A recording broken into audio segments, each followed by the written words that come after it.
او علمن ینتفع، یا کوئی ایسا علم جو نفع دے رہا ہو، کوئی ایسا علم جو نفع دے رہا ہو۔ اس میں یقیناً کوئی شک نہیں ہے کہ صحیح بخاری کی جو حدیث ہے فضائل قرآن کے اوپر، جس میں آپ صلی اللہ علیہ وسلم نے یہ فرمایا خیرکم من تعلم القرآن وعلمہ، تم میں سے بہترین وہ ہیں جو قرآن کا علم دیتے ہیں، سیکھتے ہیں اور سکھاتے ہیں، قرآن کا علم لے رہے ہیں، حاصل کر رہے ہیں اور پھیلا رہے ہیں، سمجھ رہے ہیں، سمجھا رہے ہیں، عمل کر رہے ہیں، عمل کروا رہے ہیں اس کے اوپر۔ اس میں کوئی شک نہیں ہے کہ سب سے اوپر جو علم ہے وہ قرآن کا علم ہے، اور قرآن ہی کے علم کی تفسیر ہو گئی، پھر حدیث کا موضوع بھی آ گیا اور فقہ بھی آ گئی، اور وہ سارے جو ہے نا وہ اس کے اوپر بھی آ گیا۔ اب اس میں ایک چھوٹی سوچ بھی ہو سکتی ہے کہ ایک تو صرف اس حد تک ہے نا کہ قاری صاحب تھے جنہوں نے بچپن میں حفظ کروا لیا یا انہوں نے ناظرہ پڑھ لیا، اب ان کے تعلیم اور کچھ بھی نہیں ہے اس کے علاوہ، لیکن پھر بھی چلیں اگر وہ ایک اچھی محنت اور سنسیریٹی کے ساتھ بچوں کو آگے جا کے وہ قرآن پڑھاتے ہیں جا کے اور محنت کر رہے ہیں، اور ایک ہوتا ہے نا کہ صرف یہ کہ بس میں نے تو اپنی بس دال روٹی کا بندوبست کرنا ہے،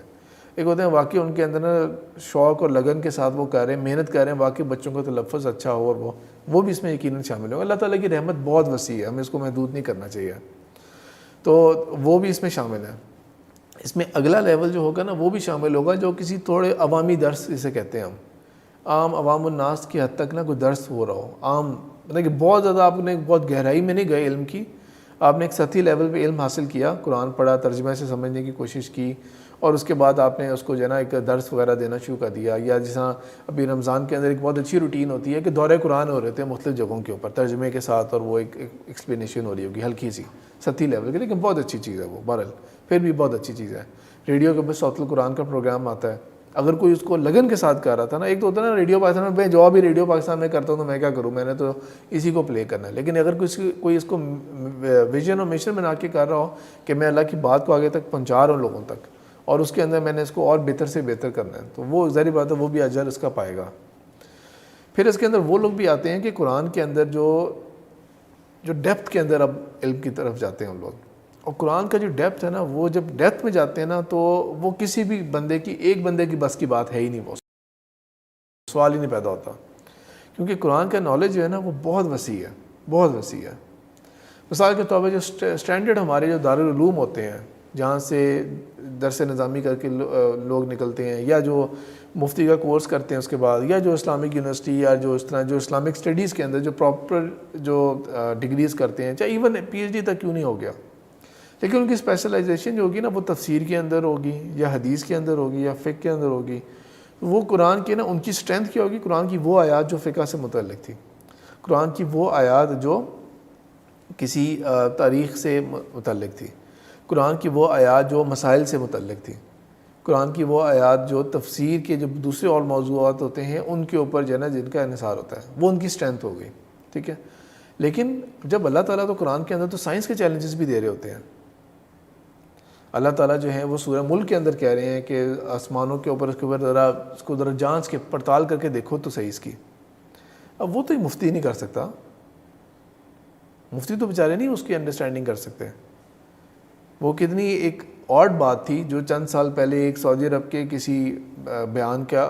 آیا تھا کہ انہوں نے اس طرح کر کے بات کی تھی، یعنی کہ مذاق اڑایا ہوا تھا کہ بھئی دنیا، یہ کہتے ہیں کہ جی دنیا گھوم رہی ہے، تو اگر دنیا گھوم رہی ہے تو پھر تو جہاز صرف اوپر ہوتا، دنیا گھومتی اور جہاز واپس لینڈ کرتا، نئے ملک میں لینڈ ہو جاتے ہیں،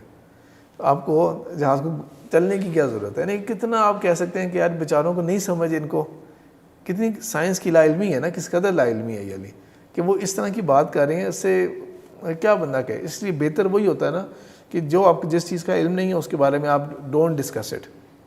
جس چیز کا علم نہیں ہے نا آپ وہ آیت پڑھیں، ترجمہ پڑھیں، جس حد تک اس کا کوئی انریزالوڈ قسم کے، کوئی انڈسپیوٹڈ قسم کا ترجمہ ہو سکتا ہے نا، تفسیر ہو سکتی ہے، اتنا کر کے آپ آگے چلے جائیں۔ یہ اور لوگوں کا کام ہوگا پھر، جو اس کے اوپر واقعی نظر ڈال کے دیکھیں گے، جو ہم کہہ سکتے ہیں صحیح معنوں میں جو ناسا کی فیلڈ بنتی ہے۔ ہمارے پاس بھی IST ہے، اور اس طرح ایران کے پاس بھی اپنا اسپیس اور اس کا ہے، اور UAE تو اچھا خاصا انویسٹ کر رہا ہے اس کے اندر۔ ان کا تو پلان بھی کچھ اور ہوئے ہیں کہ انہوں نے مارس کے اندر کیا کرنا ہے اور اس طرح کر کے۔ تو بہرحال جو اس کو نا اللہ تعالیٰ کی تخلیق،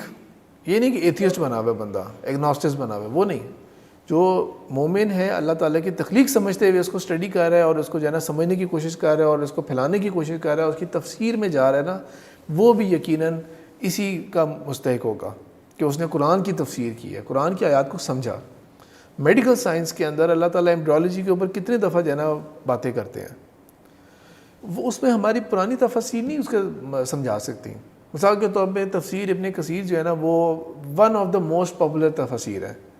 ریلیٹیولی انڈسپیوٹیڈ ہے، یعنی کہ تمام مکتبہ فکر جو ہے نا وہ اس تفسیر کو کنسلٹ کرتے ہیں اور اس کو معتبر سمجھتے ہیں۔ لیکن اس سے آپ کو یہ باتیں نہیں سمجھ لگ سکتی ایمبریولوجی کی۔ یہ تو ماڈرن جو آپ کے ایمبریولوجی جو اس طرح ڈیولپ ہوئی ہے نا وہ اس کو ایکسپلین کر سکے گی ان آیات کو، ادروائز یہاں پہ نہیں ایکسپلین ہو سکتی۔ اقبال نے قرآن کی صرف چند آیات کے اوپر نا اپنے بہت بڑے بڑے فلسفے مارے ہوئے ہیں، بہت بڑی بڑی بات کی ہوئی ہے اقبال نے، پورے قرآن کے اوپر نہیں، قرآن کی چند آیات کے اوپر جو ہے نا سورہ حج کی آیت کے کچھ آیات کے اوپر اور اس طرح چند آیات کے اوپر اپنے بہت بڑے فلسفے کی بات کی ہوئی ہے۔ تو قرآن کی انہوں نے ایک طرح سے تفسیر بیان کی ہے، والی بھی وہ تفسیر آپ کو جو فلاسفر کر سکتا ہے، ایک جس نے سوشیالوجی بھی پڑھی ہو، جس نے ہسٹری بھی پڑھی ہو، ٹھیک ہے، وہ جو کر سکتا ہے نا تفسیر، وہ اس لیول کی تفسیر ہوئی ہے۔ تو قرآن کا علم جو ہے اس کا احاطہ کرنا، اس میں کتنے موضوعات آتے ہیں، وہ ایک بہت وائڈ ٹاپک ہے۔ ابھی مثال کے طور پہ ابھی جو پاکستان میں جو شیخ عمران حسین آئے ہوئے ہیں، اب ان کی اسپیشلٹی ہے، وہ اپنے آپ کو خود بلکہ کہتے ہیں کہ اسلامک اسکتولوجی کا اسپیشلسٹ ہوں، اینڈ ٹائمز، آخر الزمان سے متعلق جو آیات و قرآن کی ہیں وغیرہ، اور واقعی ان میں سے کچھ باتیں ان کی بہت کلک کرتی ہیں، کچھ باتیں ان کی بہت موضوع ہیں۔ یاجوج ماجوج والا جو میرا اپنا جو ریکارڈنگ لیکچر ہوا تھا، اس کے اندر میں نے اس کے اندر کریڈٹ دیا تھا کہ بنیادی طور پہ بیسکلی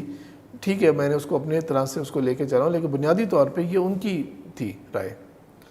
اور ان کی رائے سے بھی پہلے وہ اقبال کا شعر تھا جو کہ ایکچولی جس نے سب سے زیادہ موٹیویٹ کیا تھا کہ ہاں اس کا مطلب یہ ہے کہ اس میں دم ہے،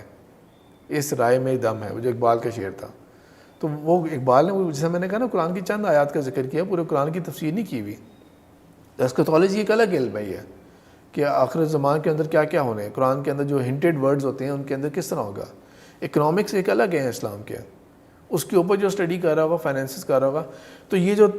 قرآن کا جو علم ہو گیا نا، خیرکم من تعلم القرآن وعلمہ، اس کی یہ سب باتیں اس کو جو ہے نا کور کرتی ہیں۔